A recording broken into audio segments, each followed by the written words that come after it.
Hi. How's it going? It's going good. Good. What is the puzzle you are puzzling? I showed this on a stream the other day, but it is essentially like houses, what seem to Oh, be in like an Italian mhm. landscape, maybe. Right on. Yeah. What's What are the you up what's to? Oh, I'm just bopping around on the internet right now. Yeah? Um yeah, my wife is out at a crocheting group right now. So she is You should live crocheting. stream onto this. You should I, add. I know. So she's out with like a real group of people crocheting, and I'm just on the internet right now. That's all that's happening. Do you know how to crochet? I do not. She is a master. Well, so that the mushroom guy behind me, she made the mushroom guy, that guy, and she makes a lot of fun creations. But I do Nice. not personally. What about you? I grew up crocheting, kind of, but my sister was like huge into crochet, and Hmm. she could like sit and watch TV and like just like crochet and like not look at it, and then Hmm. by the end of like 2 hours, she had a full scarf. Hmm. And so me, I'm like this like little perfectionist, and so I had to watch every single loop go in and out, and then Yeah. it would take me forever. So I just got Hmm. more impatient by it. And I was a lot better at puzzles. So Hmm. Yeah. No, well, here's the other thing. So it's just me bragging about my wife, which I don't mean to, but oh, she we is love it. also amazing at puzzling. Like by the time it takes me to find a single piece, she'll have like 15 done.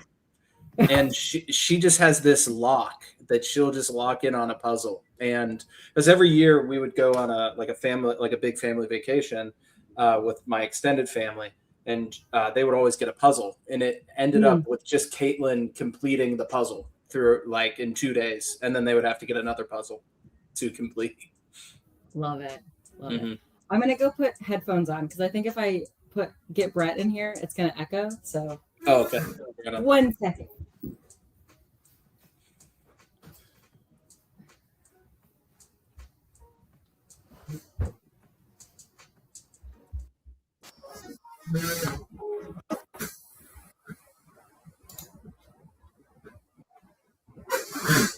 All right. What do you think?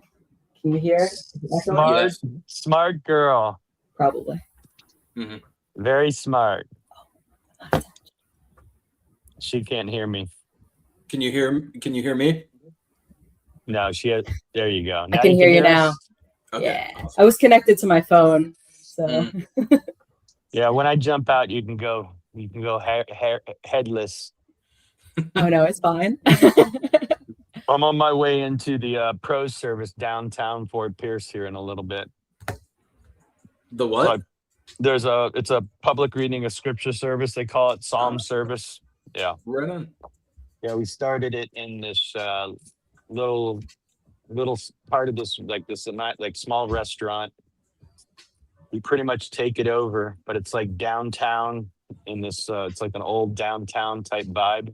So it's kind of cool. Hmm. I like these services better than I like the big service. With the big rock band and smoke and all that. But it has its purposes, I guess. Hmm. I get more fed at these, so it's enjoyable. So then the link that you sent me earlier, was that like just like a supplement to what you do on Sundays That normally? that actually is the main church. More people like going to that, which is similar to what Ryan has. It has a big box non-denominational vibe, even though we are CRC. But that's Mm, just it all comes down to the region. Paul kind of mentioned that a little bit in one of his homerooms about how my particular pastor looked at the area, what seemed to be more attractive, and so he was also about trying to find something that's a little more seeker friendly, seeker sensitive. So the model they went to was, more of the, enjoyable music and like basically same layout Ryan has. Like I would say most non-denominational churches have in general. He doesn't Mm. push. He doesn't push like, "Hey, everybody, this is TRC," and like he Yeah. does, like there's a lot of people don't even know it's CRC. This They'll is come up. CRC. They'll come up to me and they'll go, "Yeah, I love this non-denominational church," and I'm like, um, Yeah. we're actually a denomination. They're like, Yeah. what? They're like, no, no. I'm like, no, it's just not. He just teaches good theology and he preaches out of the Bible, and he doesn't get bogged down in, Gasp. you know, yeah, yeah. So that's that. But then they started this pro service, which is which is something a lot of people are seeking. They're trying to seek something back to the original, as close as you Mm. can get. And so, like when you read the Bible and you hear how Jesus went into the synagogue and they read and then they talked and they ate, it's like they sang the Psalms. And so it was something about the Psalms that touched my pastor's heart that kind of, he felt like this was something he'd like to try. So Mhm. that's how we did this. That's awesome. Yeah. And you guys saw I went to an Anglican church this morning. Yeah. What type of Anglican church? What was I it was like? I was gonna ask you, Ryan. I was like, where did I go? Yeah. Well, yeah. What was the name of it? I'm wondering. It's called All Saints Church. Okay. And it was, it was very structured like the service that I went to with Stephanie, which I believe, I don't even know if I know exactly the type of denomination that was. But it felt very much like very close to a Catholic Mass without being a Catholic Mass. Like if I didn't have the little like brochure book that they gave me, I probably would have known 95% of the words. It was just a couple of the variants of things, or how they pray before, getting the Eucharist, or even if I don't even know if they call it the Eucharist. That's the thing. I don't know if they do the same process of the, I forget exactly what it's called, but the literal body and blood of Christ versus just a representation of. And so I felt like I was just sort of watching and observing. But the liturgy, like it felt like normal and natural to me, like normal. It felt familiar to me growing up Catholic, but yeah, I think I said it in the group chat where I'm just like, the vibe just felt so different. And I think just the fact that after service, no one left was wild to me. Like everyone wanted to talk to each other and embrace one another and have coffee. And that was the thing that was the most striking to me, was that people like seemed to care for one another. Yeah, there was community. And what I was talking with you on your stream, like, I don't know, like a month ago, and you were saying like, we were kind of talking about what faith is to you. And we sort of talked about like that communion, or like being together, like for a meal or for some sort of this, like that just popped into my head when I was sitting there. I'm like, yeah, this is what I told Ryan I was looking for. And it just happens to be an Anglican church, which he's been with the liturgy for. That's awesome. And so I was like, man, there's a reason why I've been listening to Ryan the couple months. Well, I'm glad I was able to help you in some small way then. No, that's awesome. That's really cool. Yeah, I love that it felt like a community and they were doing life together. That's huge. Yeah. Which I think, that's what I feel like I've been saying for so long. What was that, Brett? I just saw Mark Parker go live and the title was Seeking Facts and Logic with Claire Kaw. Oh, okay. Yeah. Well, it's good that people know that that's also an option. So you don't have to hang out here and watch me fail at a puzzle or talk. You can go and listen to them. I obviously support all parts of the I was watching Jacob's stream and she was on there with Cool Kid Kirk, and I was like, oh, this ought to be interesting. But she was not saying anything. She was kind of in the background, and then she disappeared, so now I see she showed up. But yeah, no, I pray for Mark Parker. Well, I pray for Claire too. So for that matter. Well, to be on brand, Brett, do you puzzle or knit or crochet or other than your cardboard artistry? What No, do you do? I don't do any of that stuff really. I mean, like it depends on what I'm inspired to do. I think the last time I did a puzzle, it was with my how do I say this, ex fiance. Mm-hmm. Just I something don't to know if do. there's a more clear. Yeah. Yeah, but yeah, so like it was kind of a thing. So you didn't do it because you loved it? No, I mean I did it because Oh. it was fun to do something with someone, but other than that, I'm definitely a puzzle guy, as you know. So I'm just puzzled. Yeah. I was like, no one has made a puzzle pun yet. Yeah, Come on. Oh, Neil's gonna be in here to save it with a pun. yes, Yeah. he will keep your puns alive. I mean, if Perform. Neil can save us from the TLC Dan. lull he says that we're in,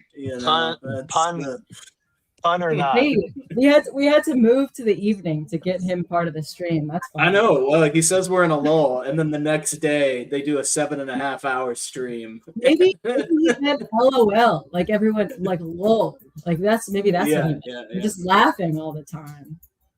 Sorry, go ahead, Neil. There's a Punisher joke in here somewhere, but I can't quite figure out how to land it. Mm-hmm. Neil, do you do any puzzles or knitting or something little tactile stuff with your hands? Or drums? Hands. Yeah, actually, that's probably a necessary part. Yeah, no, I'm very much not an embodied person, but I need to move around every couple of hours. Like that shocks me, actually. Yeah, well, in that how do I say this? Like I was in the Boy Scouts as a kid. I'm really grateful I was in the Boy Scouts because you know how Jacob is a dweller in tents and Esau is man of the field. Like I'm very much Jacob. I'm the asshole trickster, that doesn't really like the Lyme disease and the mosquitoes. And no, like I like civilization, but I can rough it when I need to, but I don't particularly enjoy it. So actually, it's not true. I went to a Connecticut event this was maybe a year and a half ago now, because it was not last October. It was 2 Octobers ago. I think it was October or November of 2024. That sounds right. So PVK was holding a small event. I hadn't met PVK in person, and it was at his sister's place in like upstate Connecticut, like pretty rural Connecticut. And you could choose from all these different things to stay, and they ranged from the most posh, which was like inside the house for like $100 a night or something, down to the least posh, which was like in a barn with like 6 other beds in this room with a wood burning stove. And I'm like, that would be awesome to be in a room with 6 other TLC guys in the wood burning stove and just hang out. And so I chose, and that was $25 a night. And I was like, okay, I'm going to choose that. Yes. And then the only other person who got that room with me was Kale Zeldin. So it's just me and Kale in that room. So I got to know Kale pretty well, and Kale got to know me pretty well. And but then the wood burning stove went out in the middle of the night, and then it got pretty cool. But I actually really enjoyed the experience. And yeah, so just having to pee in the middle of the night because your bladder is like 50 degrees or whatever, and yeah, it was a good, you need the lack of civilization from time to time, I think, to really appreciate air conditioning. And yeah, like I know don't get me wrong, I have enough physicality in my life, but like I could have very easily been like ultra sheltered, you know what I mean? Mm-hmm. So what's wrong with I think you can just embrace the idea of glamping. There's nothing wrong with that. Yeah, I think there is something wrong with it, because at scale, in a messed up Burning Man. It's something like a tourist. It's turning an experience into a tourist attraction. Mm. Yeah, Yeah, because whatever. I'm too once old something, for sleeping bags. the last frontier is like the hard things, meaning that like if something is enjoyable, then it gets, what the internet does is it magnifies it and blows it up, and then it becomes a tourist attraction. So within Catholicism, an example is like you have this place in Croatia called Medjugorje, which is like a pilgrimage site. It's really interesting, actually. It's like an open question within Catholicism whether or not it's a legitimate Marian appearance, like multiple people. But there's also some not so good things that have come of it. But it's sort of turned it into like, what's the difference between like a tourism site and a pilgrimage site? And it's like, Mm. I don't know. Anyway, I'm changing. I'm probably getting off subject, but There is no subject. Well, Claire listen, would disagree. I'll see you guys later. I gotta head in. Have fun, fun. Brett. Thanks. See you, Neil. Peace, Brett. I think of Brett as like the Florida man. Yes, he definitely is. I know he's God. not, but yeah. He's the only My- Florida man I know. My friend, he's a Florida man, or he used to be. He lives in North Carolina now, but he used to do like trivia at like a bar. Like he would run the trivia, and he always had a category of like Florida man trivia, aka what crazy thing that I say happened in Florida and didn't happen in Florida. And they would give you like 3 things, and you had to guess which one was actually something that happened to a Florida man, and it was surprising which ones were the answers and not the answers, because it was really hard to tell the crazy things that was just made up or that someone, specifically a man from Florida, did. So funny stuff. So back to the camping thing. I haven't done much camping in my life, mostly just because I haven't had the opportunity, not because I'm anti-camping, but I have a couple of friends who are very pro camping, and the sort of camping they do is not like we're going to go backpacking. They just like, there's a local state park that's like 30 minutes away that they'll rent like a spot to like take their tents and just pitch them for like a week. And at first I was like, why in the world would you do that? Like what is the point? I was very judgmental of it, but then they were all about like, very similar to what you were saying, Neil. It's like we have to be very intentional about every single thing we do. Like we have to be careful with our food. We have to be careful with our water. Like it's just about like the going to be intentional with our things and with our time. And I was like, oh, that actually makes a lot of sense. So You ever see the Rainforest episode of South Park? No, I haven't. Okay. It's one of my favorite South Park episodes. Like, it starts out with this idealistic teacher being like, okay, we're going to the rainforest and we're gonna save the rainforest, right? And they go tromping through the rainforest.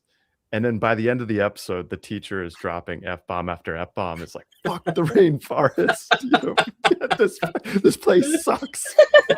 We want to burn it down as fast as we can. That's funny. And it's like so like camping. Okay, I've camped in 3 scenarios, or I guess I have experience in 3 scenarios. You have the desert scenario, and they all have pros and cons. You have desert scenario, you have warm kind of forest or grassland scenario, and then cold forest or grassland scenario. The nice thing about the cold is there are no bugs, and I really like that about the cold. Bugs. Oh, I really. Apparently, there's a certain blood type that the mosquitoes like more than others. Oh, and it's that mine. you? Like I don't know. Like I remember coming home from camp when I was like maybe 12 or 13, and I had I think it was like 170 mosquito bites, and this was over like a week. I mean, it was a sleepaway camp, but it was like a ridiculous number of mosquito bites, and like aside from the bugs, I loved it.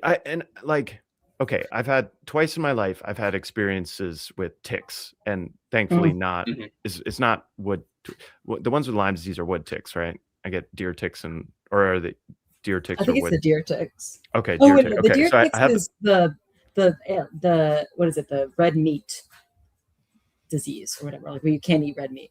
That's the deer ticks. So I think you're right. okay. The other one. Mhm. I had two ticks, both of which were the kind that don't have Lyme disease. So, Mhm. but one of them was in my ear, and so so our That's crazy. scoutmaster, when that happened, I think I was probably about 12 if I had to guess. But like our scoutmaster, he was a colonel, Army Reserve, I think, colonel. Like and he, to this guy's credit, like I think back on this experience and I'm like, this would never fly today. But like, okay, but this is what the guy did and it worked. And like, so he lit, it was either a lighter or a match, and he didn't burn my ear. And he lit a lighter or a match like against my ear, and until the tick let go, and he got it out and it was fine. Like he knew what the heck he was doing. But like he had a fire like in my ear Wow. to get that tick out. That's crazy. Yeah, How old were you? I think 11 or 12, maybe like young teenager, Mhm. because You early really days of Boy trusted that Scouts, I guy. think. Yeah. No, it wasn't even trust. It was like he was the scoutmaster, and I had a tick in my ear, and like this is what was gonna This is happen. just what you do. Like, this is and yeah, so like if you the cold at night sucks. Like the cold is really rough and bugs are really rough. But I'm grateful for both of those experiences. And then in the desert, the sand really, especially sand and wind. Mhm. Sand and wind, that combination is not so good. And the sand gets Mhm. everywhere. I want to quote Anakin Skywalker and be like, it's coarse and rough and but when Yeah. it's blowing around, it's awful, man. Gets in your eyes, gets into everything. Like in your mouth, like swallowing sand. Yeah. Were you part of any of the get-togethers this past weekend, Neil? I forget. No. Mhm. No. I've got enough other things that I'm trying to do in the next 4 months that couldn't swing it. But next year I think I'm going to be traveling to a lot more events. I don't know what's going on next year yet, but I suspect. Oh, you got next the year. inside scoop, Neil. Don't act like you don't. No. I mean, there are the big events that are planned like years out Mhm. or months out. And then there are smaller things. But where are you located, Ryan? I'm South Bend, and I missed Oh, I that's missed right. the You're one in in Indiana. Chicago. Yeah. Like so I forget what it was called, the one that Sam did in Chicago, but like that was right when I first found out about the TLC. So it was like I was around the TLC for like 2 weeks, and then they had the Chicago thing, and then I just felt like I missed everything because of it. Yeah. Is there a North Bend? Because I just made a North Bend joke for Worldly News, and I didn't actually know if there's a North Bend, but yeah. I don't think that there is. We're the South Bend of the St. Joseph River, which is why we're called South Bend. Yeah, the joke is I had this idea. I've had this idea for years, but it's only possible now with AI. It's like the Fighting Amish. Like what would the mascot of the Fighting Amish look like? That's Oh my god. that's the joke. Like so. Yeah. Where do you post the news? It's just on my channel, but Okay, I haven't done one in a while. Yeah. Okay. So, I thought maybe I missed one, and no, I was uninformed. No, everyone, it gets fewer and fewer people watching, so it's like okay, I gotta wait. Yeah. I feel like that takes a lot of time. Like I feel like Yeah. you put a lot of stuff and effort into it, and it's like not super long. And then like people are just like, okay, and I'm like, oh no, this is like magical. I feel bad. Like all that work you put into it. It's good. Well, because the talk is, There's so much talk in the corner, and it's Mhm. great. It's great in getting to know people, getting to know like the hearts Yeah, and yeah. minds of individual people, because I think that's something I learned is like you don't get to know the ocean by like just taking up a cup and then like bringing it to the lab and studying the ocean. You get to know the ocean by like just walking with the ocean. Like you just walk and the waves kind of wash over you, and then you get to know the ocean. So like I'm sure there are like thousands upon thousands of gold nuggets within conversations that just like I don't see because they're just specks Right. in the ocean and they just wash over me. But like I'm not so worried about that because there are still occasional things within the corner where something like jumps out at me and I'm like, oh, I hadn't thought of that before. Mhm. So like as long as that still happens where like something hits me and I can be changed or I can completely think about something differently, and that still does happen from time to time. It's rarer now, but so I don't worry about like missing the individual trees through the forest. I just Yeah. allow the What up, T? I tell you, Yo, what's going on? It's almost your bedtime, young man. yeah.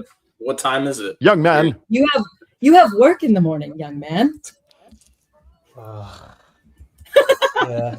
Yeah, that's completely true. Just a There is work working in the man. morning. I'm going to ask a very USA centered question, but is England all in one time zone or is it in multiple? Fucking Everywhere but Americans. Bristol. I'm sorry, T. I'm trying to figure out what time it is. That's in valid. England. That's valid. If I was the UK, I would put everyone in one time zone except Wales, because forget Wales. Nobody cares about Wales. I Put them live in the Oh my gosh. Western time zone. I live on a line between two time zones. So if you drive Yeah, 10 minutes, you're not going to bully me into feeling bad for living in one time zone country. That's the normal. You live on a continent that you call a country, so you're the weird ones. hey, listen, my state is on the border. Like my city is on the border, so I have to deal with it constantly between central. Do you get to and Eastern. choose?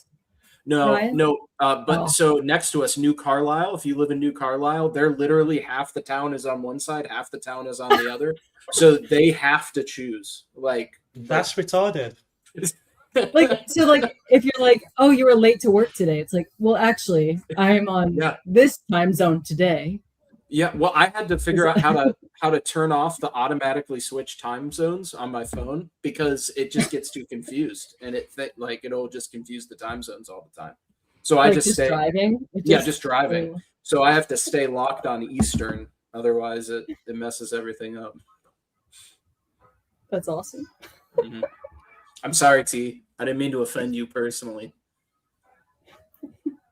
We also didn't answer the question, so It's not you, Ryan. It's your kind. It's like, I mean, according to Google, it's 10:05 p.m. That yeah, that's, or, yeah, 10:07. 10:07. But, you know, Yeah. Just across the pond. Mhm. T, do you like to puzzle? no. I do not like to puzzle. It's not like the You responded. I do not like to puzzle. I can imagine him taking one look at your table there and being like, no. I feel like he would never be able to sit down this long. Absolutely not. I think he would be, because I'm on a stool. I think he'd be like shifting the whole time, and he would get dizzy. I'm getting anxiety just looking at so many puzzles, so many pieces. Give me even a 20-piece puzzle is too much for me. So, Oh man, oh, it's okay. The 2-year-old I watch also gets a little bit. It's 20 pieces is hard for him too. So. That's exactly right. I think you're like a 2-year-old. Yeah, you've exactly mapped me exactly right. Sorry, go ahead. I came on because it sounded like Neil was about to pull the plug on the worldly news.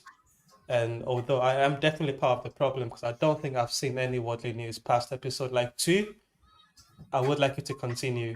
I don't know if that's selfish or what that is, but I enjoy them. I think they're pretty rad. Do not I've only fear. been here for one, and I attended it, so I'm 100% attendance, and I think it's awesome. I did not Yeah, even know there it's- was a Worldly News post the Morning Crew world. See, I'm so out of the loop. Well, I kind of stole it from Chad. And so I feel a little bit guilty from that. But I was a founding member of the Worldly News crew. It was me, Chad, and David Boostill. And it was on Chad's channel. And Chad did a news program before Worldly News. But it was just the Chad show, basically. I don't know what he called his original news program.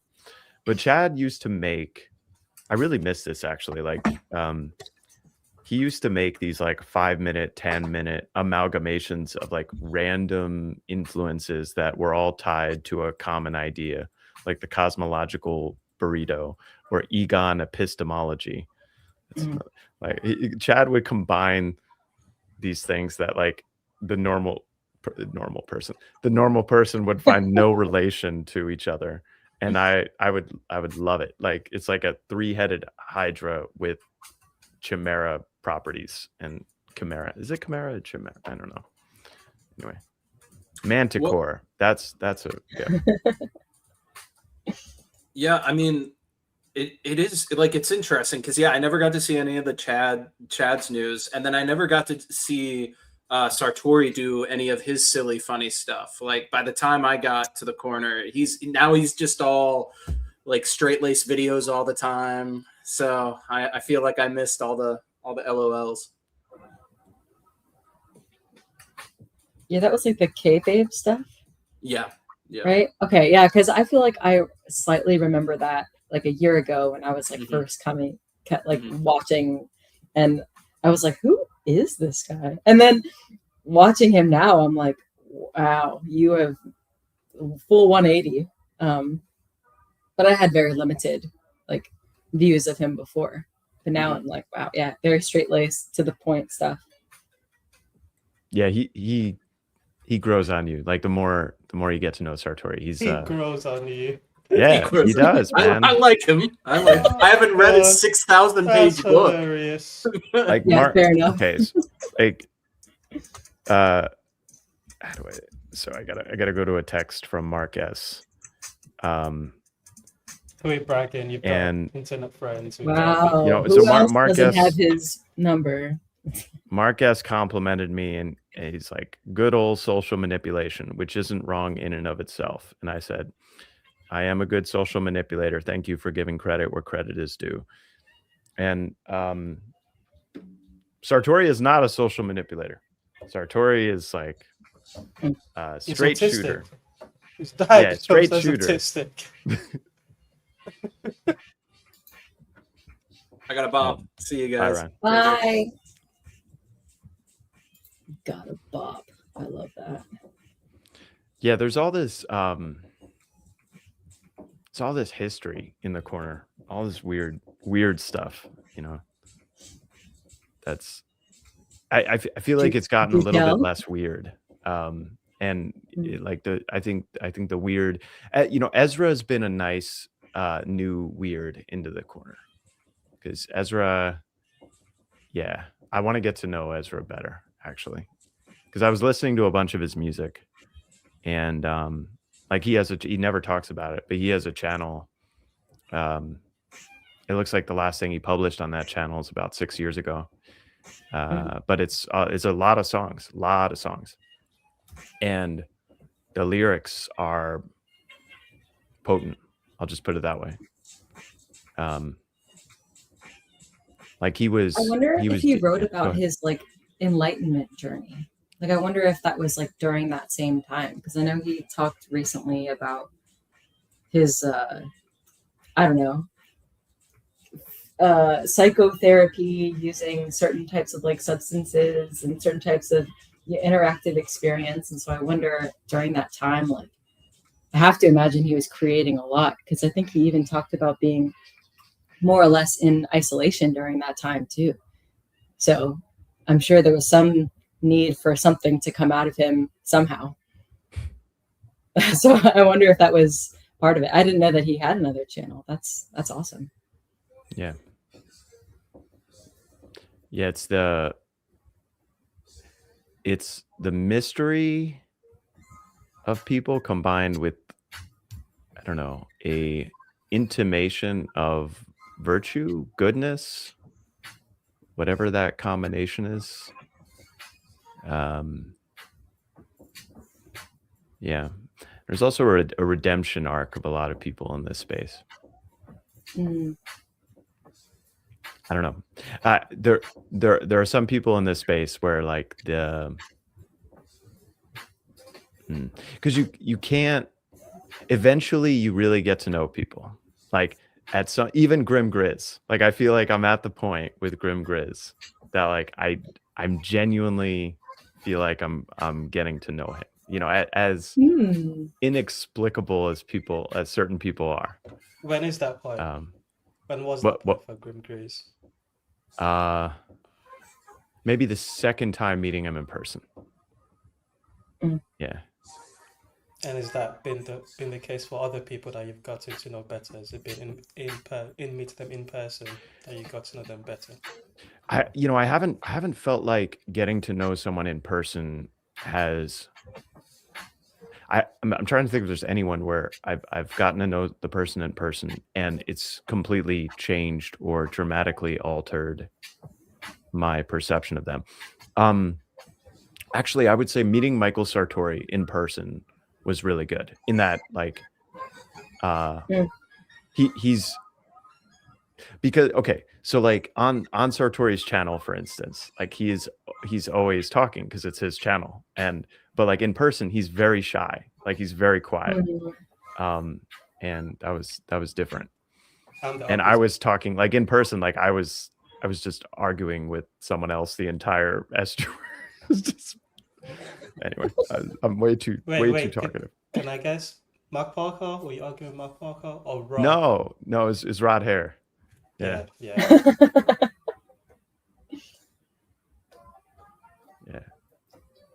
Interesting.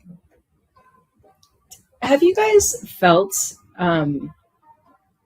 okay, so I'm just gonna turn this a little bit. I was like curious the other day of, I feel like I am coming to a place where I feel like a hermit crab is like outgrowing its like shell or something, or I don't know, whatever crustacean. And I wonder if you guys ever feel that way in this space, and when you do, how you adjust to that.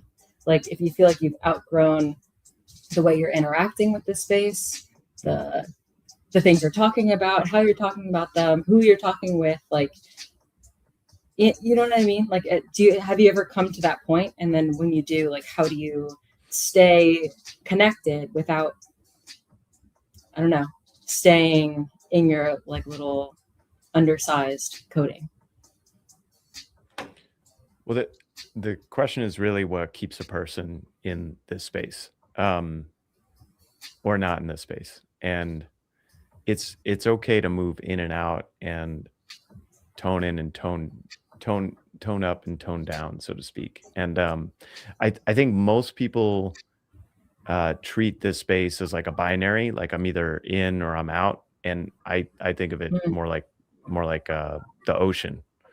Like that might be another, or a trading post, in that like the trading post might be the best analogy for most other people. In that, like I suspect the majority of people that find this space, they need to talk through and be seen, and they need to figure out who they are and what they want and where they're going and everything in their life. They need to figure that out. And then once they figure that out, it's like you can move away from the trading post. You can move away from the crossroads, so to speak. The crossroads is not a place where you live. And the ocean is not a place where you live. Yeah, so for whatever reason, I mean, I know what keeps me here now is like I consider many of the people here my best friends, but I'm more than that. Like I'm really interested in the sociology, and particularly I'm interested in like I'm interested in what builds sustainable community without abandoning all the wonderful things that technology has given us, without going full Amish, because straight up, I'm just not willing to do that. Now, maybe, well, God's going to humble me if we do have to go full Amish, but it's kind of built into my name or how I identify myself here, because like I recognize that we are where we are right now societally because of technology. But I can't, I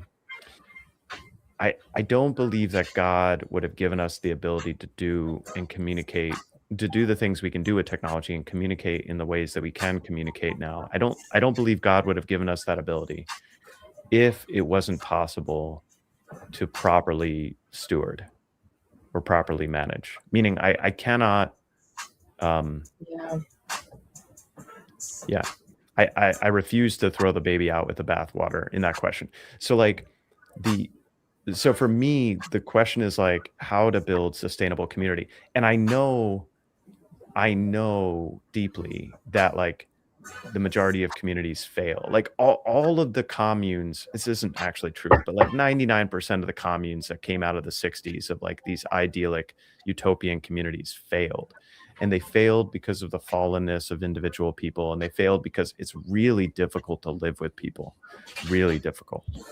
And most of us that stay in this space are like broken in some way, shape, or form in physical reality, that we need this. So like, I'm sort of thinking about it as a new. For me, there's like a pioneering spirit, like a new sociology here, because it just wasn't possible to have virtual community like this except for the last 20 years. And so whenever you're in the first 20 years of a sociological phenomena, you don't really actually know what it is, like what it's going to be. Yeah. So this is my chaos, like this is, but it also helps that I love the people in this space. And I have felt healed, not entirely, but like healed is again, like we treat healed like a binary, like it's you're either healed or you're not healed. You're it's just like done. I mean I can compare myself to where I was 3 years ago, 4 years ago, and how I've grown or how I've changed, and we do live in a very puzzling time, and so they say.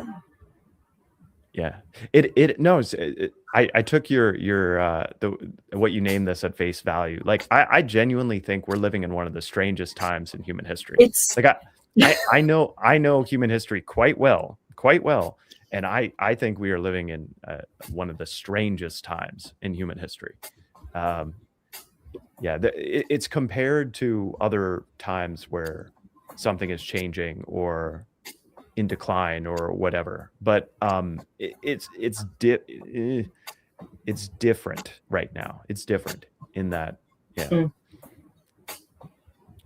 and I don't even necessarily think it's worse. I think in many ways it's better in that we're not as. I think in general people are better people and not as like I'm actually a human optimist. Like they're not as greedy and they're not as bloodthirsty and they're not as vindictive on physical violence and revenge. And maybe that's just rose-colored glasses on my part. And maybe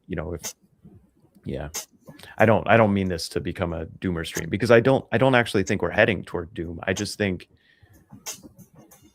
we're at the place where God is asking us each individually and collectively, like, what do you actually care about? Like, what do you think is important in this life? And I think the answers that I've been coming to are very different than the answers that our society has given us for several hundred years at least. I don't know. Yeah. Fascinating. Yeah, obviously I can't say for sure whether this is the best of times or the worst of times because I haven't lived in all times. But I also feel like the way that I've like looked at the world has changed so drastically since being involved in the internet and online space, because I just feel like it opens you up to so many different perspectives that I hadn't really seen before. And so I don't know, it's like, it's interesting seeing that people are thinking about similar things that I am, like halfway across the globe. Which, as someone who is also very interested in the sociology of things, and like archetypes are very intriguing to me, and how like we're all human and living a similar human experience is nuts to me, when like I'm so different in so many ways, cultures, physical form, than other people. And I think I'm still struggling with seeing whether people are like innately good or if like people are getting better. And I think it's because I feel like people are getting better at saying the right things and not doing the right things to match it. And so I'm hearing a lot of the vocabulary and the right phrases of things, and I'm like, yes, people are getting it. Finally, people are getting it. And then I'll see it and it's like not matching, and it makes me almost more hopeless looking at the world too. But then I'll meet some of these people in this space and I'm like, oh, they have both of those things, like meeting some of the people that I met in person and having what they say and who they are align with how they are offline. And it gives me so much hope again. And so I don't know, I feel like I've been riding this roller coaster or this wave of like, I don't know, do I feel good about the world? Do I not? And then I'm just like puzzled by it. And I'm like, maybe I shouldn't be trying to figure it out like that. Like I feel like you have been very good about reminding me about this space in particular, which is also really relative to the world. It's like, stop trying to get something specific out of this. Like stop that. Like that's not what this is about. And I think that I constantly am trying to hear your voice in my head being like, stop it. You don't need to get anything from this. So if you do pull back from the virtual space, I think you should make a commitment.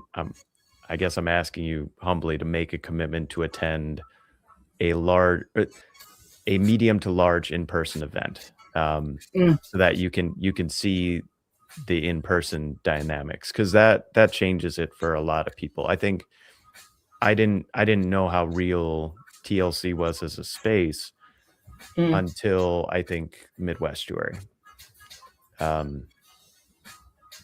Yeah, there's like a okay, Jamestown. Go with Jamestown in Virginia. So like you have the first winter, like 80% of the people die.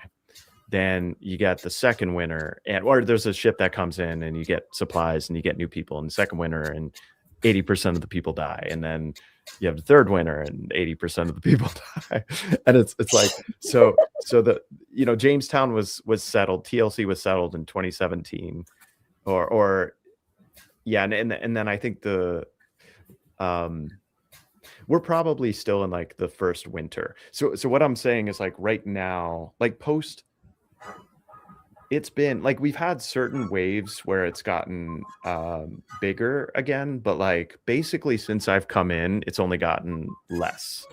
So like and maybe this is like my romanticization of the like early TLC era, COVID era, because I wasn't there, and it's like there were giants in the earth in those days, but like there were many people participating in this space 6 years ago that are no longer here now. Now there are new people, and thanks be to God, like many new people, like you're in this category where it's like I great people. Like I'm just excited that these people are part of it.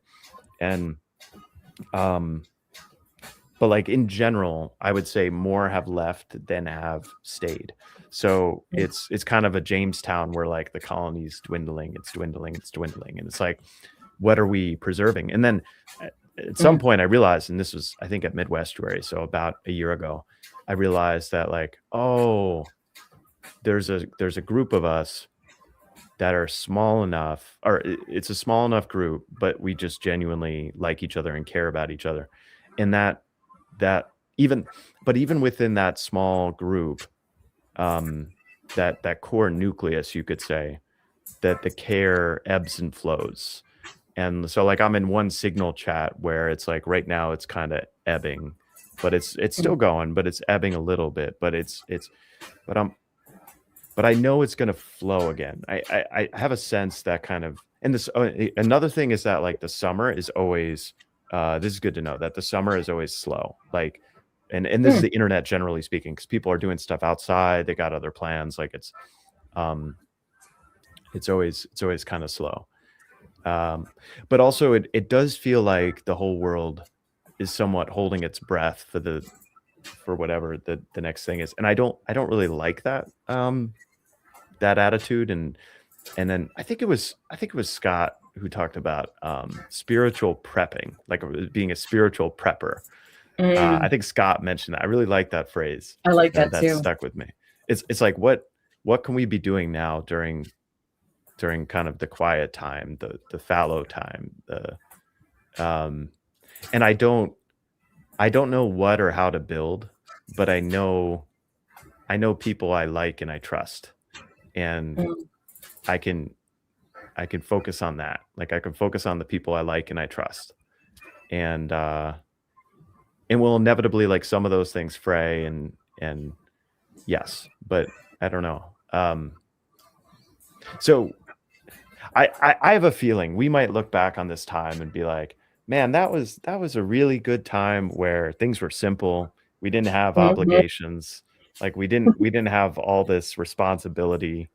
You know, it was just simple, and it was carefree, and it was wild, and it was just a simpler TLC time.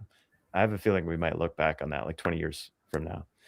And it's possible the thing peters out, but I don't think so, because you still got the 20% of Jamestown hanging on. And what we have is a good thing. Like what we have is like the ability to communicate deep ideas in interesting ways, and exploring what sustainable community actually means in a relatively safe way. And I'll say safe because it's not a permanent thing. It's not like a physical thing, and it's gradual. And anyway, I think about this a lot. T doesn't, Tayo is always complaining about me navel gazing, and I'm like ultra navel gazing right now, and he's just sitting there. He's probably asleep. Anyway, I'm trying to be reformed, Neil. I'm trying. I have a question, I guess, for you guys, and because I feel like I sort of from the beginning, like when I first was able to have like more conversations with Tayo, I feel like I'm trying to always figure out like, what was this like before? Like, what is this actually like weird for this space, or is this like falling in line with the telos of the TLC? And like, do we even know? And so I thought your idea of like, what are we preserving, I thought was very intriguing to me, because I can't be a part, or I ought not be a part of that discussion, because like I'm so new to this, right? But I also feel like I ought be like respectful of whatever that decision is if I'm part of a community. And I think where I'm finding a little bit of loss in, I think in the beginning I was like, where do I fit in? And I think this is part of that, is like, I feel like if there is this, I don't want to say a fully defined thing, because I don't think that's what we want either, but if there is like some sort of value system or certain things that we want to be preserving going forward, I feel like, these new people coming in who are speaking out all the time and getting views should be sort of like relaying that message. And I guess I'm always curious, like if we're doing that properly, and like how to do the checks and balances, and like where do we get that feedback? And that's why this idea of feedback has been on my mind too. It's like, how do we properly get that feedback? Where should it be coming from? Like, who's in charge? I don't know. Like, are there things that you guys are looking to be preserving that like we're not doing in the morning crew space, or just in the space at large now? Well, I started the topic specific estuary because I wanted to be able to choose. I really wanted to do two things. I wanted to be able to choose a specific topic that I was interested in, but also invite people that I knew either had a interest or experience in that topic, or um, just to. So I do game development for fun, and the thing about a game is it's all about setting the you have to set the bounds, and then creativity can emerge, because until you set the bounds, you can't actually get creativity, because you don't know, because like I could throw the ball to you and then you could take a like a needle and puncture the ball and be like, yep, that's the game we're playing. And I was like, well, Right. that wasn't the game I was playing. Like, you know, and you know, so like you have to, so a game is like a defined arena. And the TLC is like a meta game in that we have these mini games that play within the arena. Like we have the estuary mini game, you have the morning crew mini game, and it has like a liturgy because there's a pattern that you guys adhere to. But you can actually consciously sort of like break you could break the mini game and say like, I'm creating this new thing, and within the meta game. And so it is a pioneering space for that reason. Like, so I think it's predominantly masculine for that reason, is that it's like yeah, go ahead. Do you agree that one of the meta game is basically making friends on the internet and turning the algorithm against itself by forming meaningful connections? Is that one of the meta games? Or is that one of I the think mini if people games? have the number and quantity of friends that they need or would like in, sorry, the number and quality or depth of friendship of the number that they would like in real life, then it's not necessary. And but I suspect the number of people that have that is like minuscule, actually. The number of people who would like say, because even with let's say someone who's like very socially connected, most of their relationships are transactional. Like most of the relationships, they're using each other to get something from each other, whether it's like, oh, I'll host you on my podcast and you host me on yours, sort of thing, or oh, I use that person for finance advice and they use me for legal advice, or you know, colleagues or whatever. And so that's sort of like transactionalism is rampant. You say that like it's a bad thing. Well, it's not in and of itself. It's only bad if that's all you have. No, I think it's only bad if the transaction is not pointed towards the good, true, and the beautiful. If that's what you're aiming towards together, then you should be wanting to make each other better in that direction. So I think a lot of people are feeling empty and disconnected, and they don't actually know why, and they don't know what to search for. But I think the problem is that the answer requires a humbling for most people that they are unwilling to do at the present. What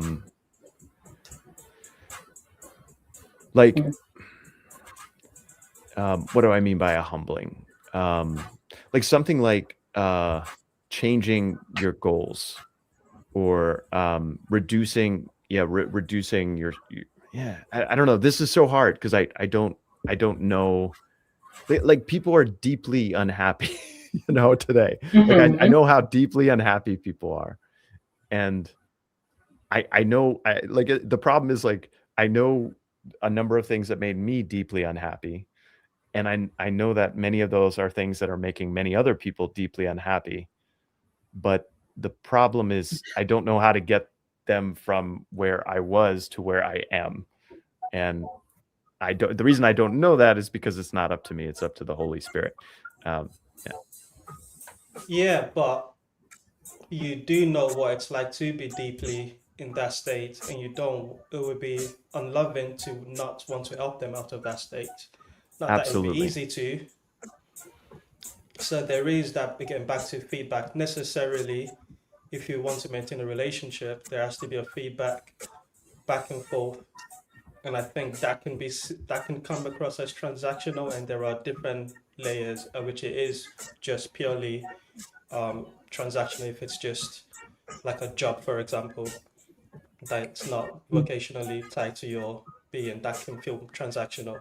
But in terms of personal relationships, I think there's always that ebb and flow of the trying to make each other better. Not constantly. You don't have to, be accountability bro with everyone that's in your life.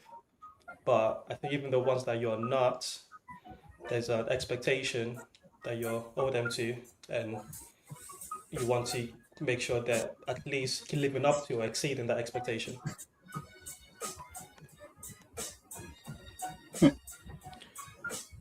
I think you can have friendship without trying to make each other better.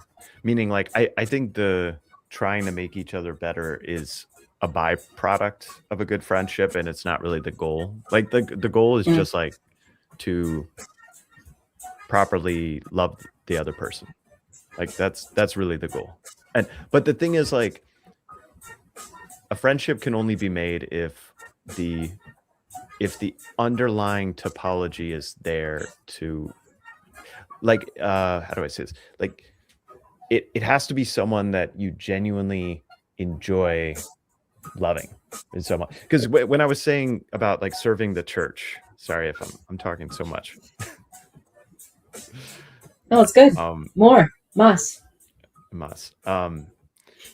Same thing with serving the church. It's the same thing with serving anything. If you're doing it because you so Cinderella, if Cinderella is hating herself and her life and her stepsisters and her wicked stepmother, if she's hating all of that all the way down, the dream that her heart makes is irrelevant because like she's just hating everything, and it's that capacity to love in all respects. That, what do you mean by love? To aim and hope for the good in the other in all respects. So like there are certain people where I do not trust my ability to hope and aim for the good. So I can't be friends with those people because I don't trust. That again. So to love is to aim and hope for the good. Mm-hmm. So to act towards the good, and and so like, and I'll just say in regards to, there are certain people that I do not trust my ability to always hope and aim for the good in those people. Like I can really try, but like willpower has its limits. And if, so now I can get better at that. But there's still, like, there are still thresholds of things. Like, I don't think everything is like, when I talk about the ocean or the wave, there's, sometimes just being there.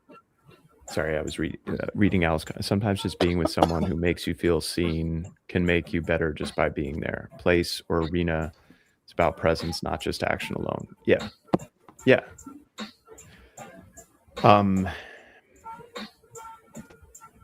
I think we do need actions, though. But I think friendships do need actions because I think it can't stay stagnant. The problem with, I knew I needed to meet Chad in person if I wanted to keep getting closer to him, and vice versa. And so there does need to be goals towards that we move towards, that we act towards. But the friendship sort of emerges from. I know I'm talking in circles. I apologize. I'm all over the place here. Yeah. Like, okay. Let me give an example. So when most people throw an event or try to do so let's say this is something I've learned in like collective action problems. So collective action problems is like you want to do something with other people, but the problem is that like you're having difficulty getting other people to do the thing that you want to do. That's the collective action problem. And like how does a Christian do the collective action problem? Well, in common society, we wield money as like the club. It's like unless you do your job, unless you do the thing that the higher principality wants from you, you don't get the money. You don't keep the job. You don't. But then since we're not really a transactional space, we don't really wield clubs in that way. It's like, so how do I get people to do something in a collective action problem? Like if I want other people to participate in worldly news, but it's like it's actually a pain in the ass to record stuff for worldly news. And not only that, it's even worse than that, because like then you have someone who's editing your stuff in a way that's other than what you would want. So you don't actually have final agency over the thing. And so like okay. So how do you deal with it? So you basically only have you only have carrot in this space, and you don't have stick. So, but like you do actually have, you know what I mean by like carrot and stick, like motivating forces. But you actually do sort of have a stick, in that the stick is something like coolness or FOMO, or like the in crowd and the out. Like there's always an in and out group dynamic. There's always like the cool kids and the out group. That's like if you misbehave, you don't get to play the game. Like you don't get to participate in whatever the thing is. What do you think? Why? Because there's always a binding agent. What do you think binds the cool kids? Tayo. Tayo's about the coolest kid in he binds the cool kids. That's in the TLC. So like I've never been one of the cool kids. Although I have no, stop it. Because I think there is I'll say a little bit more to that, because Neil, to your credit, you came into the TLC after I did, but one of the things that you were able to do was catch the eye of PVK in your explanation of what TLC is, so much so that he references you when he's explaining to others what TLC is. So there's a seeing similar things that brings you into the fold of, okay, you see what we see here, and that makes you part of the fold. I think that's one of the things that binds the cool kids.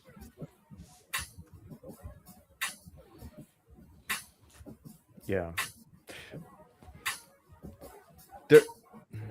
There's an X factor, there's an allure, there's a mystery, there's a, the things that are intriguing or interesting. Is why AI is so uncool, because it doesn't have a right brain. It's all the right brain stuff. The right brain stuff is all the cool stuff. It's all so in the Old Testament, the prophets are way cooler than the kings. Like the prophets are they're just badasses living in the wilderness, getting their butts kicked. They were not. They're so cool compared to the kings are just assholes. In the context that you've just used, cool, the prophets were the opposite of cool. They were not in the inner crowd. They were the outside, telling everyone why what's currently binding you should not be what's binding you. They were on the outside of the cool group. The cool group were the ones. There wasn't Elijah was there screaming, "I'm the only one," and God had to tell him, actually, no, I've got others. They just scattered. There wasn't a binding. They felt like they were alone. Yeah, then why is everybody coming to John the Baptist eating grasshoppers in the wilderness? He's one of the cool kids. Like they're like there's some there's with John the Baptist and Elijah. It's like there's something with this guy. There's something with him, and you can't put your finger on it. Because it's not algorithmic. It's the king is not cool because the king follows rules and laws and the algorithms. So the you're just saying that the thing that binds the cool kids can't not and should not be able to be articulated with propositions because it's a left brain thing, not a right brain thing. well, maybe not with rules. I think it could be talked about. It's difficult to say like these are the rules that John the Baptist follows. I mean, this whole point is like we're in the desert because we're tired of the hypocrisy of these dudes that aren't following the 380 or 680 or whatever rules.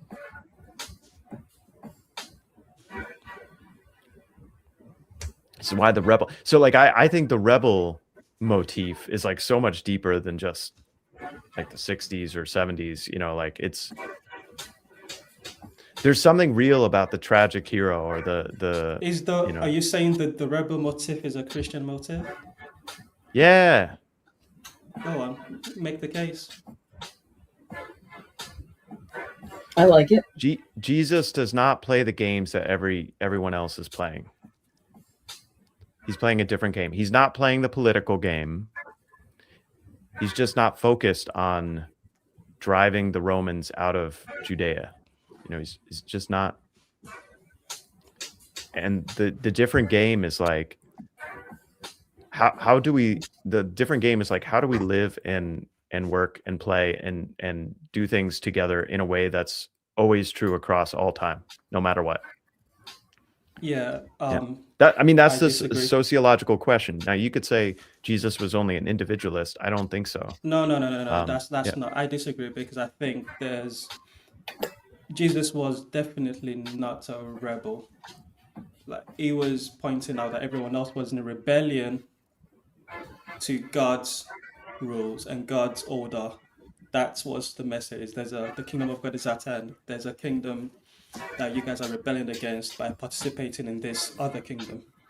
So I think if you view Jesus as a rebel, then you're viewing the kingdom of this world as the kingdom and God's kingdom as going against the grain rather than redeeming what was the original rebellion. And I think that frame is important because if we don't, it's like calling good evil and calling evil good.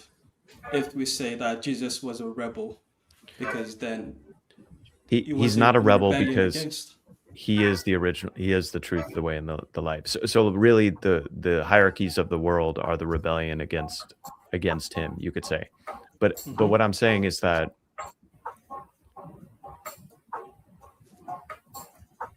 a refusal to participate in the values and hierarchies of everyone else.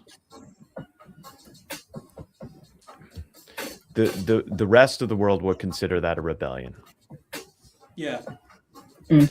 Even if it's not, because it's not a rebellion because it's not refusing to participate for the sake of the refusal. The point is not the refusal. The point is to participate in something better, to participate in something higher.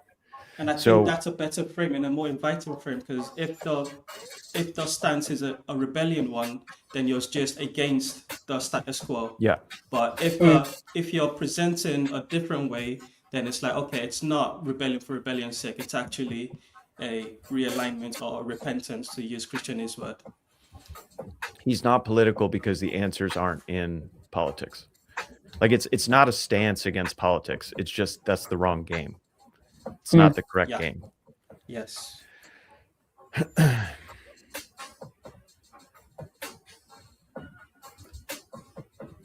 love that. Thanks More for of the that. vibes, sir. I've got to cook. That's all Megan. I'm gonna stay on, but I'm just gonna mute. Well, I'm probably gonna transfer to my phone. I gotta cook something for my daughter. What are you making? Probably just hamburger. I'm not much of a chef, yeah. So You're welcome to cook it on stream. Yeah, make it a chill. But you'd also be showing puzzling and cooking stream. It's funny because I gotta frequently remind myself to humble myself, and one way I can humble myself is show my absolute simplicity and lack of any cooking skill whatsoever. Yeah. All right. I'll jump back on in a moment. I gotta switch to my phone. All right, BRB. Yeah. Turn that music up. I'm taking a smoke break. Yes, sir.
Okay, we start with an already dirty pan that's not actually a pan. So it's dirty, and the dirty is actually extra flavor. Heck yeah.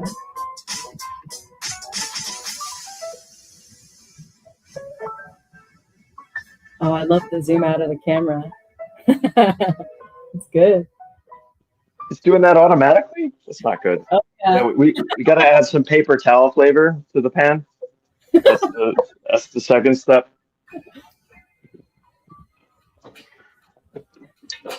All right. Then we turn on flame. I'm really good at flame wars.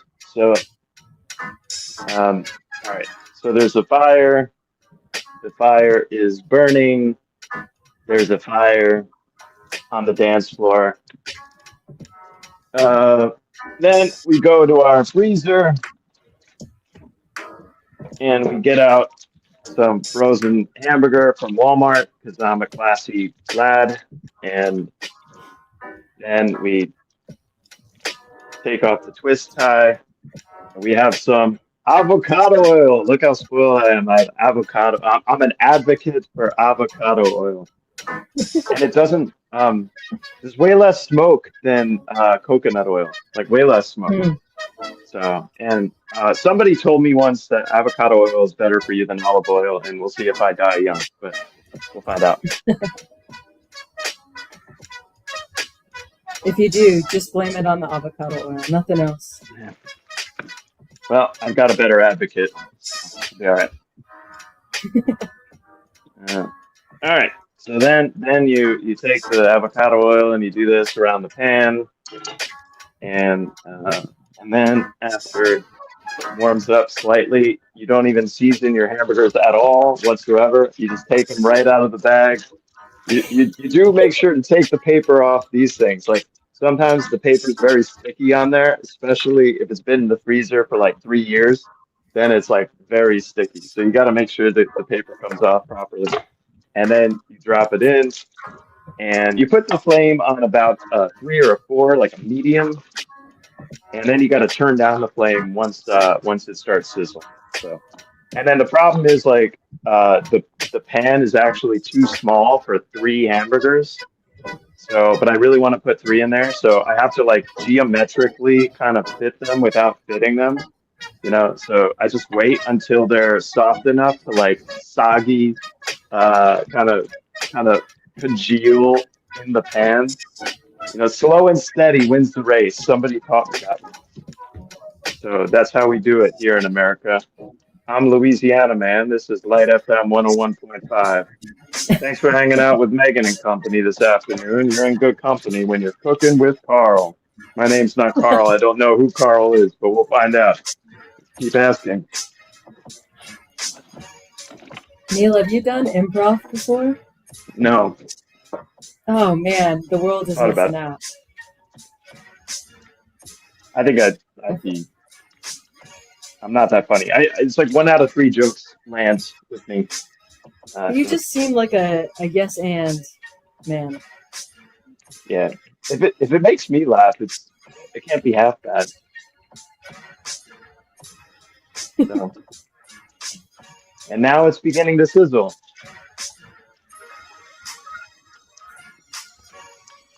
Also, I'm happy to take you out of the centerpiece if you'd like me to. But I think you're doing a great job, and this has been fun. So. And then while those are cooking, and I can. Oh, do you enjoy my clock with just one hand? That's a fun one. Oh man, we're down to one. We're down to one bun. Yeah. So I might have to use bagels instead. That's okay. Hot take, I think those are better. When I was a kid, my favorite was hamburger with raw onion. Raw onion. And ketchup. Are you a mustard or... Oh, okay. Okay. Yeah. I like mustard too. I can't stand mayonnaise. I do not like mayonnaise. Americans put mayonnaise on everything.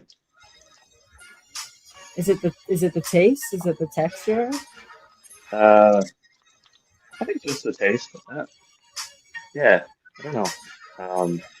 I like mustard a lot actually. I like the Goldens, kind of the spicy brown mustard. I'm a fan.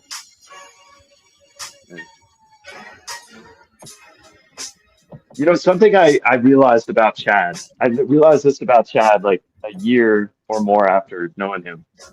Chad is seeking the redemption of everything Americana. Like Chad is so American. He is the most American person I've ever met. Is Chad. Meaning, like, if the spirit of America resides in Chad, like it could just be him, and America would survive. Yeah.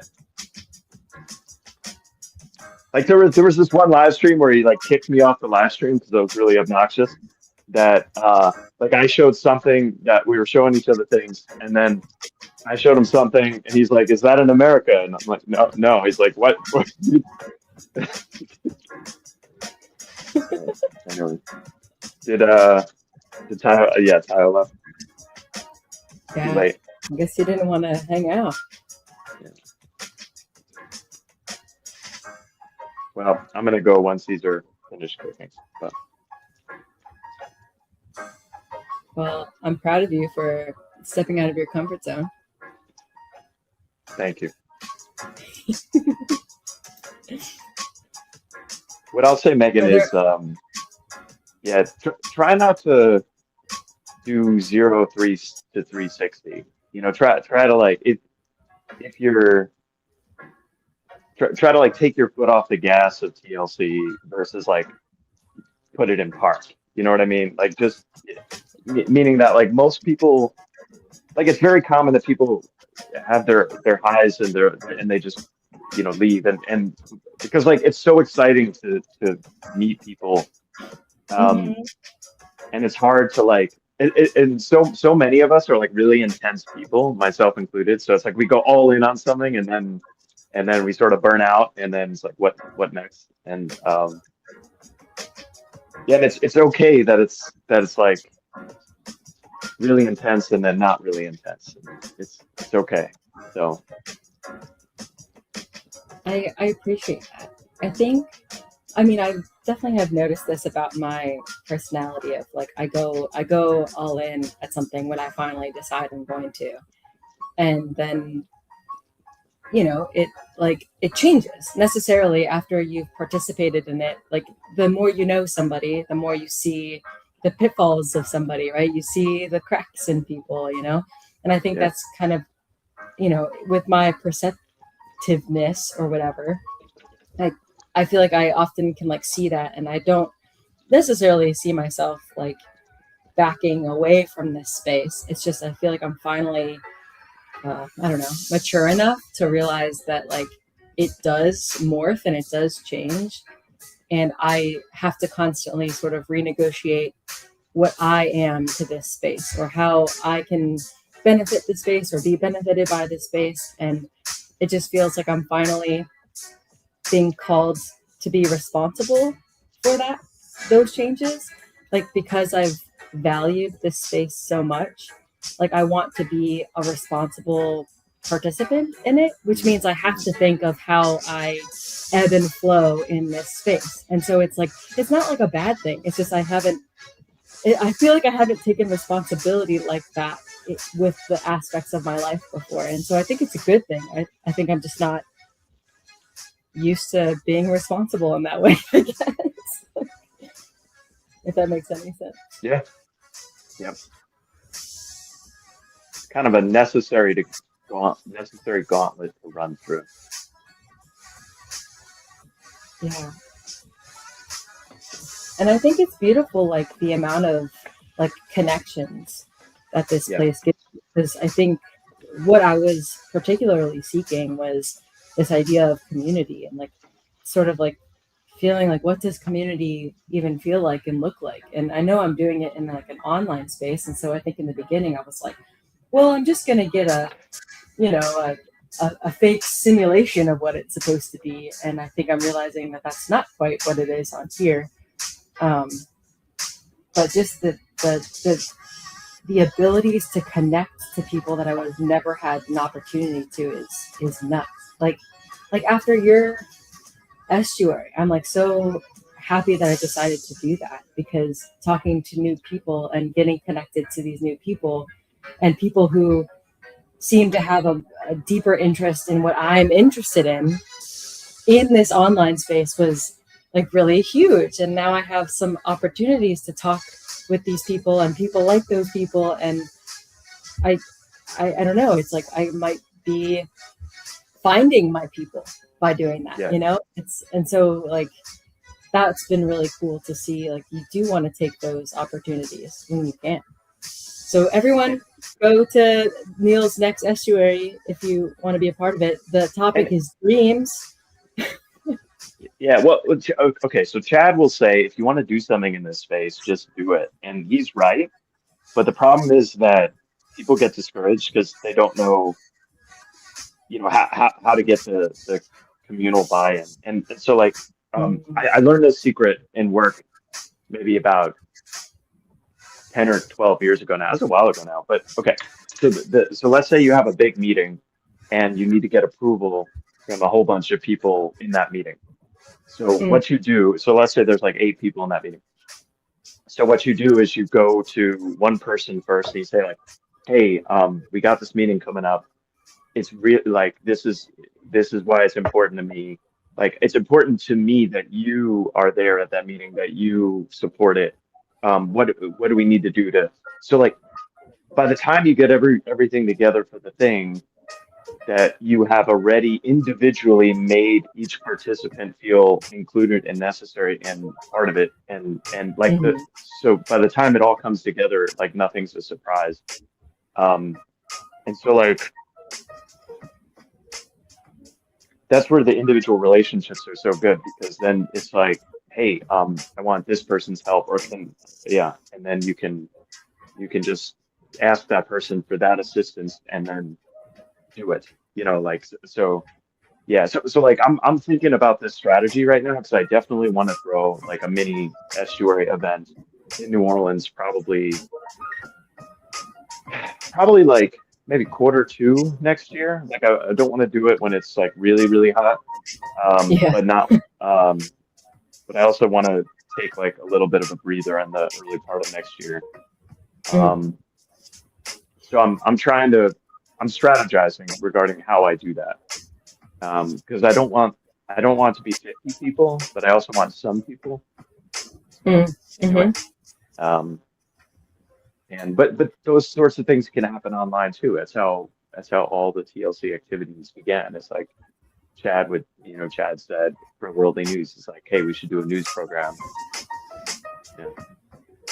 But anyway, Do you feel like ultimately the goal is to get people to those estuary in-person conferences? Like, is that sort of the, like, we're talking here so that you can exchange numbers and meet in the closest location type of idea? I think physical meetings have to occur and be ongoing, but they can be pretty sparse. Meaning like they don't have to happen. They don't have to be forced. Um, there's something about meeting people in person that Mm. crystallizes and clarifies what the thing is. Um, I agree. maybe, yeah. I don't know. It's a really good question. Because I also feel like, at least when I think of estuary, and maybe this is like my introversion coming out, but like thinking of going to like a large, overwhelming conference with a lot of new people and a lot of like beautiful talks and this like amazing high, like get it into the veins, like like sounds like both terrifying, not real, and like the most real thing and the most beautiful thing. And I don't know. I don't know what that does to the psyche. Like, Yeah, yeah. I don't really have a good answer. I knew I wanted to meet PBK and I wanted to meet a lot of number of people, and I actually wanted dedicated time with PBK. mm, Um, and so I went to the Connecticut event kind of selfishly because there was only going to be like 20 people there, mm, and that was really good because I met some of the core people here. Um, not, I mean, that was a small one, but Midwestuary was the big one I did where, yeah. So I like in my mind, the one I really regret missing. I regret missing a bunch, but there was like a 50-person one in Washington, Washington State mm. that I heard like everyone was crying at that one. That's what I heard. Like Oh, it was the most psychologically powerful one. I kind of miss regretting that one. But Alan, Corner Citizen, who you met, he was at that one. But anyway, I'm done cooking, so I got to bring this to my daughter. But it was great hanging out, awesome. Thanks, and Neil. This was super fun. thanks, Megan. Talk soon. Bye. Bye bye.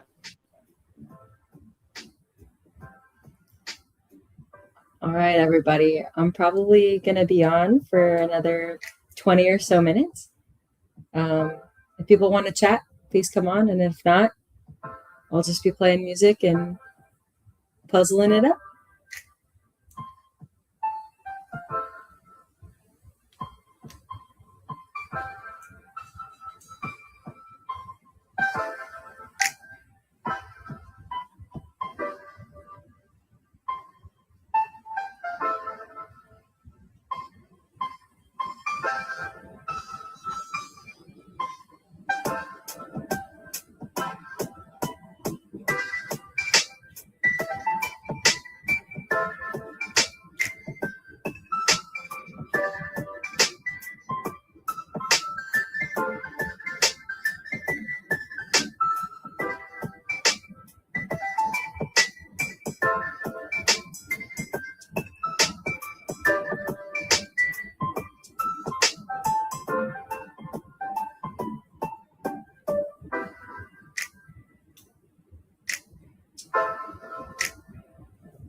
Hello, friend.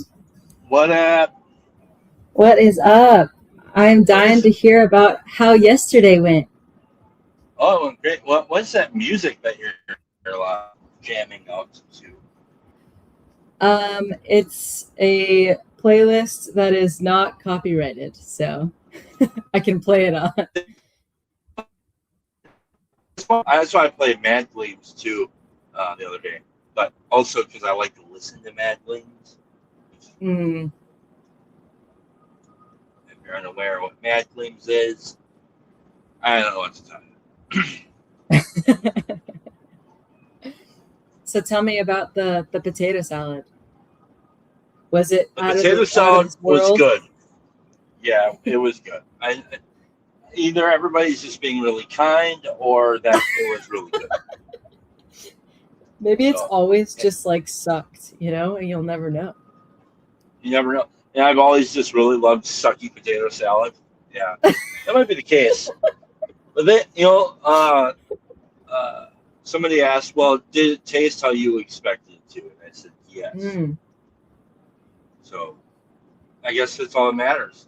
What I care about is all that matters. Heck yeah. Remind me who went. Well, it was interesting. We had Ezra and Allison came, and Ron came, and Mark S. right. came, and then I had a few friends, local friends, stop out, who are all like friends who I've been friends with because of like the other fellowship I'm a part of, and so it was good. How was it having your two worlds collide in that way? I thought it was Or cool. did it feel like that? Yeah, it was. Well, it felt like. So I was like, I get a little neurotic, so I was like a couple of my friends that are in the other fellowship, they were kind of talking to each other over there, you know. Like I'm like, dude, like you guys can talk to each other like any day. Like, what are you doing? and then and then eventually everybody started talking. Then I felt prompted to start an estuary, like with the estuary protocol and stuff because of that reason, because of the kind of like the temptation to kind of have a over here, a conversation over there, which is cool. That's all good, but I mean, people seemed happy enough to be doing that. But we did an estuary meeting. Otherwise, I might be breaking up through here a little bit. I can hear you. You're roboting a little bit, but I think that's such a cool feeling to feel like you're the glue, like you're kind of like the reason why all those people were there and could meet one another.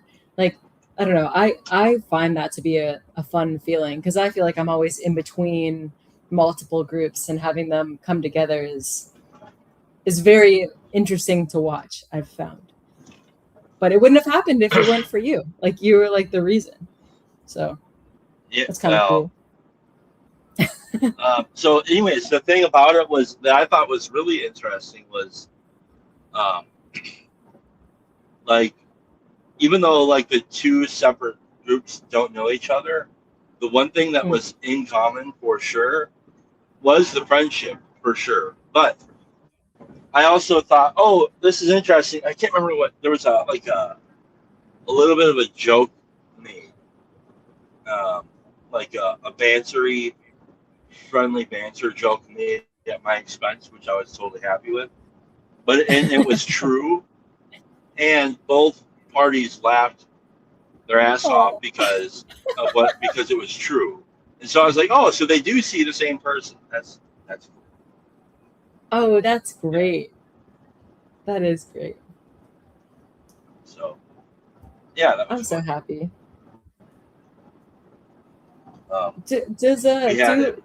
Does Ezra and do they live near you, or do they just make the? It's like a couple hours. Okay. Which is like, I was like, dang, like I don't know, am I a good friend? Because I don't know if I would drive a couple hours. You know, like I mean, I know I would if it were the right reason or whatever. I know that I would. But I felt really grateful that they would. So, yeah, it was cool. Nice.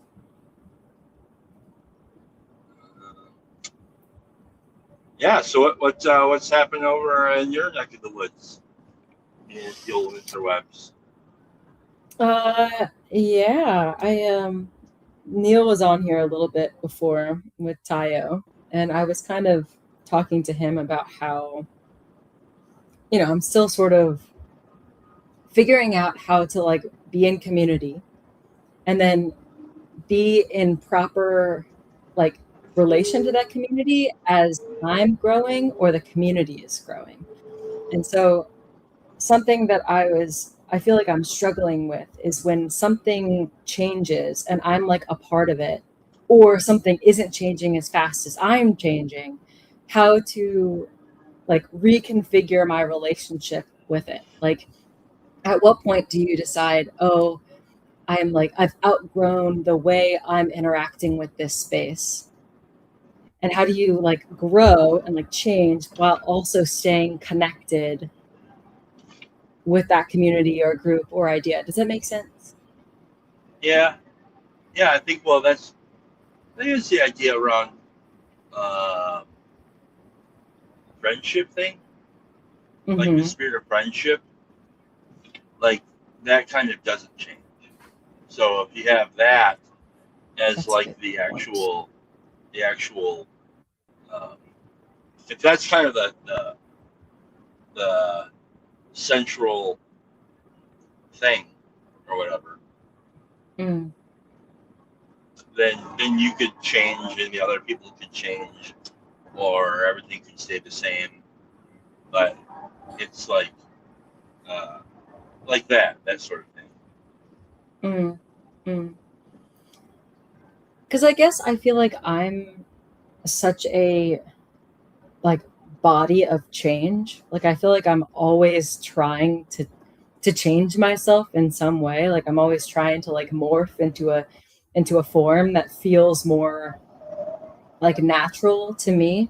And something that and maybe this is something I've told myself, or maybe this is actually real, but I feel like people like consistency and predictability, and there's like something about that like comfort of like knowing what to expect out of Megan, that when I'm living my life of change, I feel like I don't know, like disappoint people, or I necessarily change the dynamic of the group because I've been changing.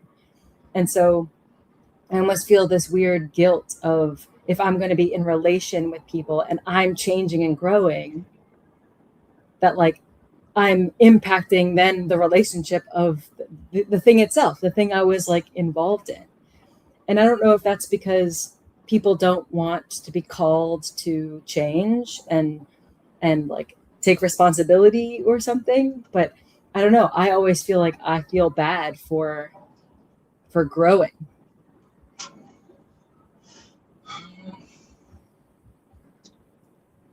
Well, I don't know. I think everybody's kind of growing in some way or another. But it's interesting that your kind of handle is be, rather than change.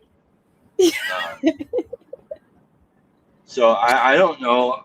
I've not noticed any kind of, like, just if I'm being unreal, like I haven't really noticed any kind of change or whatever.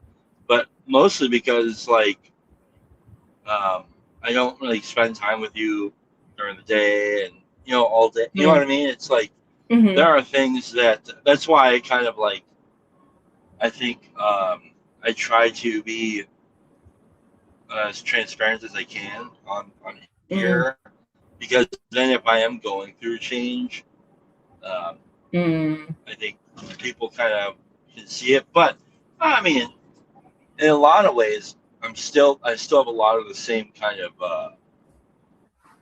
I'm still the same in a lot of ways. Like I still have a lot of the same buttons you can push and all that stuff. No, and that's fair too. Like to say again, I feel like we always come back to the whole like self-centeredness and how I'm like, oh, I bet people are noticing all the things that I'm, no, people aren't. People are focused on themselves. Well, and then I'm. This is not a high resolution medium. Life, in-person life relationships are high resolution, and what happens there generally is that people around you notice a change in you faster than you'll recognize the change in you. Whereas maybe on here there's so much hidden that Mhm.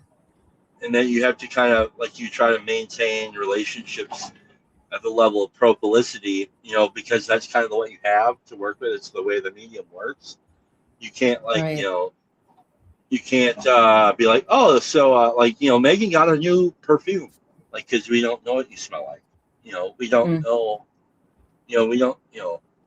We don't know these. Like, there's certain level and degree and depth of knowledge. Um, so it's just a different kind of medium. Like, okay, it's like if you had a pen pal, right?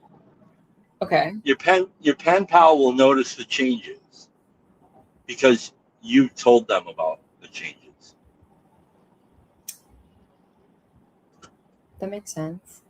And so what Well, we're then, doing here is very pen pal-y.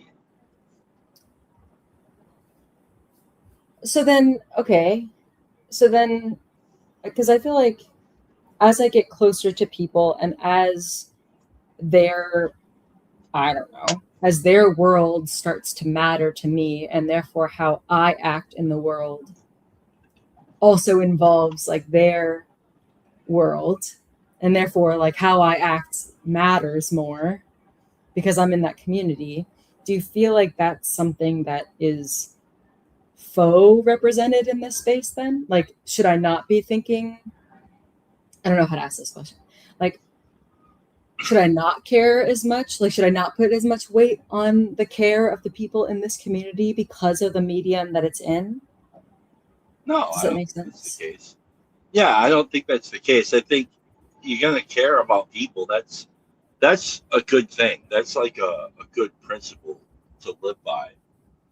Um, Mm, and what I think what we do, so like we kind of talked about this a little bit yesterday, like the difference between a 12-step program and what we are doing is, I think like in a 12-step program, they have like these steps that you take, and the primary purpose is to help people who have that same problem, and mm, that's like that's how a 12-step thing works.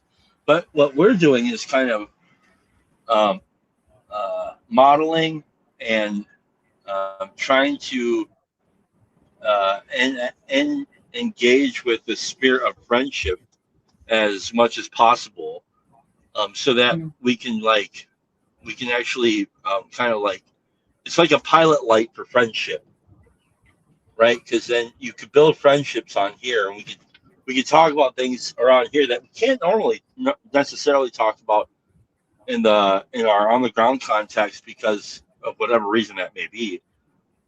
mm. People aren't interested, whatever the reason is. But so we get to explore kind of like friendships at a deeper level, solipsistic, meaning your interests, Mm. and then keep the pilot light of friendship going, and then that grows our hunger for more friendship. So then we go out into the on the ground context, and that's where a different way of being friends, a riskier way of being friends, is Mm. instantiated. It's on the ground context. It's a lot riskier in person for all of the reasons. Online is a low cost to entry thing. You know, And therefore it um, has less so potential to get to type of thing. well, it doesn't necessarily. It's maybe not as damaging if it falls through. Mm. Um, Mm. you don't get, there's like less chance for physical harm. There's all things why it's low cost. Don't like you, I just end the chat and leave. All those, I don't have to see you every day. I don't have to work with you every day. All that kind of stuff.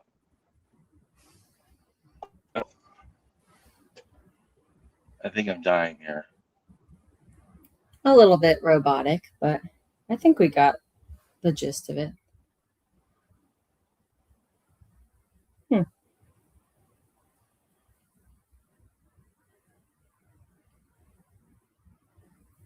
I think we've lost him. All right. Well, I have about 5 minutes. So whoever wants to come on, come on. Otherwise, puzzle until we're done.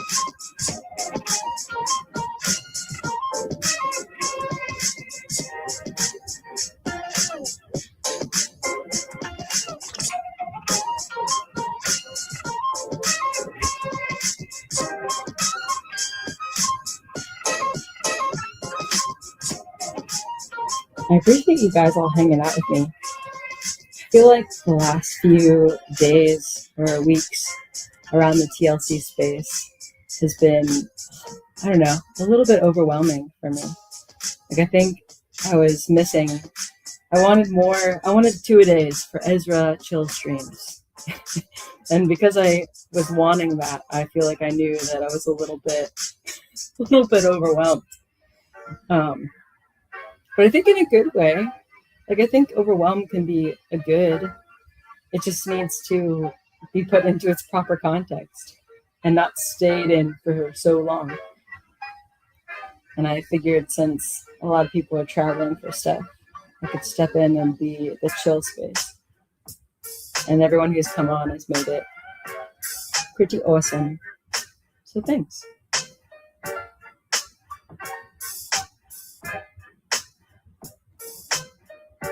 And with that, I'll end the stream and hope everyone has a great rest of their day.